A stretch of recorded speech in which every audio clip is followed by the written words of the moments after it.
Today we are taking a look at my favorite deck that I own at the moment, and this is a deck that means so much to me, and I'm very excited to show you guys. So, let's get into it. So, this is my favorite deck at the moment, Guerre El Esperto Scienziatio della Pyramide. Demongees. Nailed it. For those of you who do not know, I'm Italian and I really wanted an Italian deck. So getting this deck was awesome and it has some epic things in store. But first off, it's a Shadows, Brobnar, and Logos deck. One of the reasons I got this deck was for the Brobnar, but you guys will see that in a second. So I'm gonna put this off to the side. And obviously you can see the first card is Loot the Bodies. I'm just gonna show you guys the cards and then I can read the description for all of them on TCO so that I don't have to worry about translating it here. So first off, obviously we got Loot the Bodies, which is awesome. Then we got Sound the Horns, which is a very awesome card in this deck. It helps you cycle in Brobnar, which is not known for cycling. Then we got War Song, which is another great card. Cannon, which surprisingly puts in a ton of work, but you'll see why. After Cannon, we got Mighty Javelin, which is another card that is very nice, but here's one of the big reasons I got this deck. So first off, it is a war chest deck. My first ever deck that I got when I got into the game was a war chest deck. So when I saw the Brobnar in this deck, it immediately reminded me of my first deck, just better, and I absolutely, I don't know why it's focusing on Mighty Javelin. I absolutely love the Brobnar in this house, and I love War Chest, but it gets even better. I mean, not with Velder. I mean, Velder's just there, but hey, she's a 6-power creature, so she puts in a lot of work. But here's where the fun part happens. We got not one, but 2 Ganger Chieftains, which is awesome. Next we got Hebe the Huge, or how I like to pronounce it, Hebe the Huge, because I think it sounds funny. So next we have a Troll, so another beefy creature, but the last Brobnar card is one of my favorite Brobnar creatures of all time, War Drummer. I love War Drummer so much. She is such a good card. So moving on to Logos, we got ourselves an Effervescence Principle, which is very nice for some Amber control. Obviously, you know, you want some scaling Amber control, and I'm very happy that this deck has some scaling Amber control. This deck doesn't have a board wipe, but it makes up for it. So after Effervescence Principle, we got Library Access, which is epic. Obviously, you know, library access is always good. Then we got Sloppy Lab Work, which is some great efficiency. Then we also got Twin Bolt Emission, you know, for a little bit of damage. And then Wild Wormhole, which is very fun. I love this card so much. But here's where all the damaging comes in handy. You got yourself an Anomaly Exploiter. So being able to get rid of a damaged creature is awesome. Then you got Library of Babel, which is really good. You got a Bat Drone, which is pretty nice, you know, just for some more Amber control. Got Dr. Esco Terra, and oh wait, what's this?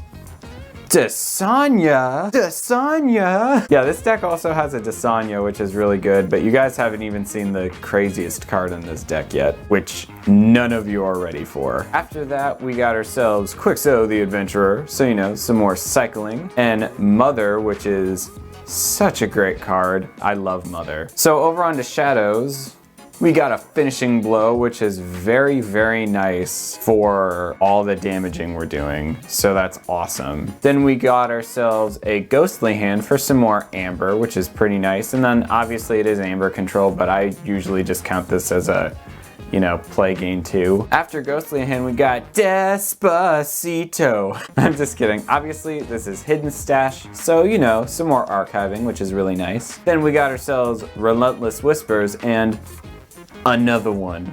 2 Relentless Whispers is really nice. Again, more damaging and possible stealing. Then we got ourselves Seeker Needle and another one. So 2 Seeker Needles are fun. After that, we got a Naughty the Thief, a Dodger, Shadow Self, Umbra, and then here is the thing that made me notice this deck to begin with. Maverick Fertility Chant in Shadows. So this is what made me notice this deck, because obviously the first thing anyone thinks about is, whoa, you're getting 4 amber, and then on top of it, you can steal the 2 amber that you just gave your opponent. That's crazy. Like, this is such a good card in Shadows. So after seeing all that, let's count the amber pips really quick. We got 4, 5, 6, 7, 9, 10, 11, 12, 13, 14, 15. So obviously you get the most amber pips in Shadows. Now let's count creatures really quick. Got 1, 2, 3, 4, 5, 6, 7, 8, 9, 10, 11, 12, 13, 14, 15. Very low creature count. So this deck is crazy, but I'm going to check this out house by house over on TCO. But before I do that, this is the deck list if anyone wanted to see it. So here is the deck. It is a 75 SAS. When I bought it, it was 76, but when I arrived, it lowered down to 75. But that's okay, it actually opens it up to a lot more tournaments realistically. So let's read what the cards do really quick. So first off, Loot the Bodies reads, for the remainder of... If you don't hover off it, it makes it easier to read. Play, for the remainder of the turn, gain 1 amber each time an enemy creature is destroyed, which is awesome. Sound the horns. Play, discard cards from the top of your deck until you either discard a Brobnar creature or run out of cards. If you discarded a Brobnar creature this way, put it into your hand. War Song, for the remainder of the turn, gain 1 amber each time a friendly creature fights. Cannon, action, deal 2 damage to a creature. Mighty Javelin, Omni, sacrifice Mighty Javelin, deal 4 damage to a creature. The War Chest, again, I love this card so much. It is my favorite artifact. Action, gain 1 amber for each enemy creature that was destroyed in a fight this turn. Ganger Chieftain, play, you may ready and fight with a neighboring creature. EB the Huge, play, deal 2 damage to each other undamaged creature. He's much bigger in person. The flavor text reads. Troll, Reap, Troll heals 3 damage. Valder deals plus 2 damage while attacking an enemy flank creature. One of my all-time favorite cards, War Drummer, play, return each other friendly Brobnar creature to your hand, which is really good with the Ganger Chieftains. So I'll read logos in a second, but as you can see, me just reading Brobnar alone, there's a ton of amber generation just in Brobnar. So obviously, you got Loot the Bodies, which is awesome, especially with Hebe the Huge. Even though there's no board wipe, Hebe could definitely become a board wipe. If you do turn him into a board wipe, if you play Loot the Bodies with him, that is disgusting. But then on top of it, if you do War Song, Loot the Bodies, and have the War Chest ready in 1 turn, which has happened to me before, you get a very, very, very awesome turn. So what's fun about Sound the Horns is, let's say you have no Brobnar creatures in your deck, and you know it because you've already drawn all your 6 Brobnar creatures, but you really need, I don't know, Effervescence Principle back in your deck, and there's so much more of your deck to go through.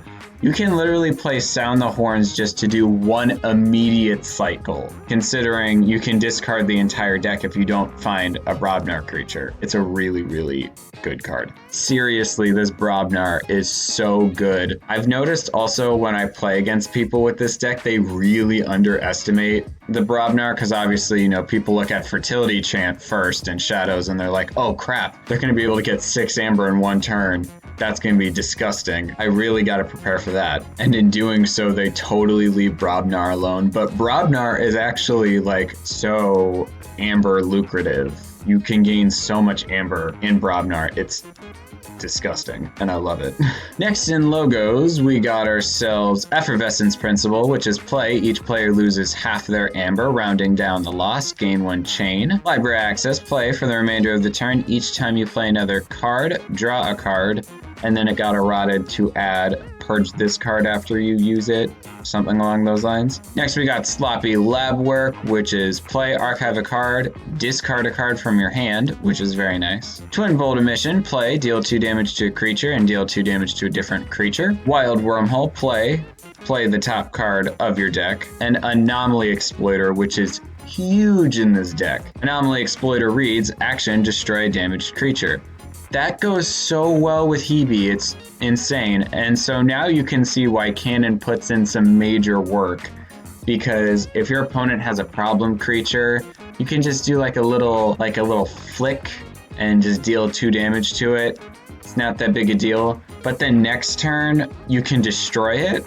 That's really awesome. Next is Library of Babel. Action, draw a card. Bat Drone, which has Skirmish and Fight, steal 1. Dr.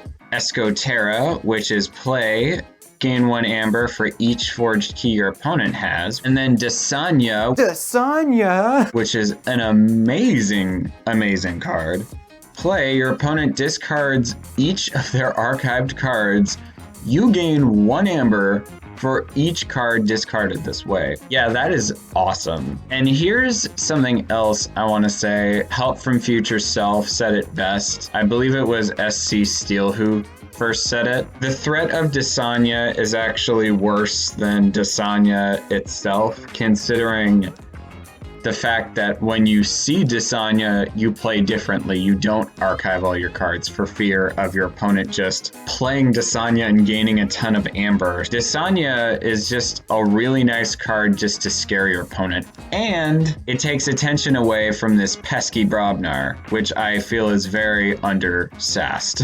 Next is Mother, which is during your draw cards step, refill your hand 1 additional card. Mother's a fantastic card, obviously. And then Quixo is just there, you know, skirmish, fight, draw card. Over in Shadows, we got ourselves Maverick Fertility Chant, which reads, play, your opponent gains 2 amber, but you gain 4 amber when you play it. So I was surprised that no one even like considered buying this deck before, for the fact that Fertility Chant in Shadows is ridiculous. Being able to take away the 2 amber that you give your opponent, which is the only thing that makes this card balanced, away, just taking it away, that is so awesome. Now, there's not the best amber control in this deck. You surprisingly don't see the play Fertility Chant, steal 2 amber that often, but obviously it does happen though. Finishing Blow, play, destroy a damaged creature. If you do, steal 1 amber. Again, just another thing that works really well with Hebe, Cannon, Mighty Javelin. Obviously you got double Seeker Needles, which I'll read in a minute, and Relentless Whispers, which I'll also read in a minute. Next we got Ghostly Hand, which reads,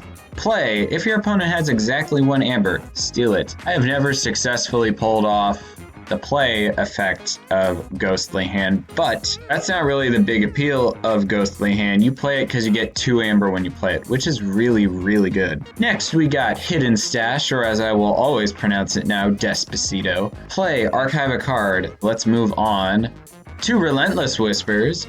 Play, deal 2 damage to a creature. If this damage destroys that creature, steal 1 amber. Relentless Whispers is great. And you got 2 of those, which is awesome. And then you got Seeker Needle, which is action, deal 1 damage to a creature. If this damage destroys that creature, gain 1 amber. This deck just has so much amber generation, it's crazy. And you got 2 of those. Next is Dodger, which is a 5 power creature with fight, steal 1 amber. Naughty the Thief, elusive, and action, steal 1 amber. Next we got one of the best protection cards in the entire game, Shadow Self.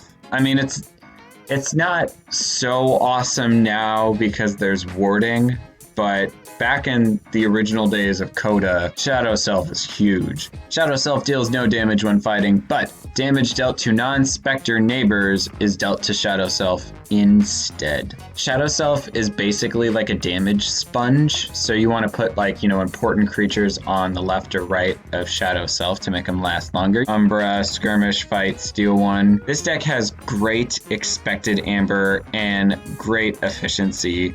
But as you can see, its amber control is lacking a little bit, and so is its creature control. So yeah, there are some really, really good things about this deck. I mean, obviously, I kind of went through the house by house things as I read the cards to you, but I mean, there's just so much good stuff. Well, that's it for this video. I just love talking about this deck so much, and I am extremely excited to play this deck on Sunday. But now that you know about this deck, you guys will be ready to see the special video that I've been talking to you guys about this Friday. By the way, thank you to everyone who has just been giving me such kind compliments and everything. There have been some really nice people in this community, and I'm just so thankful for all of you guys taking time out of your day to watch me play a card game. Like, just thank you, and it just means the world to me. So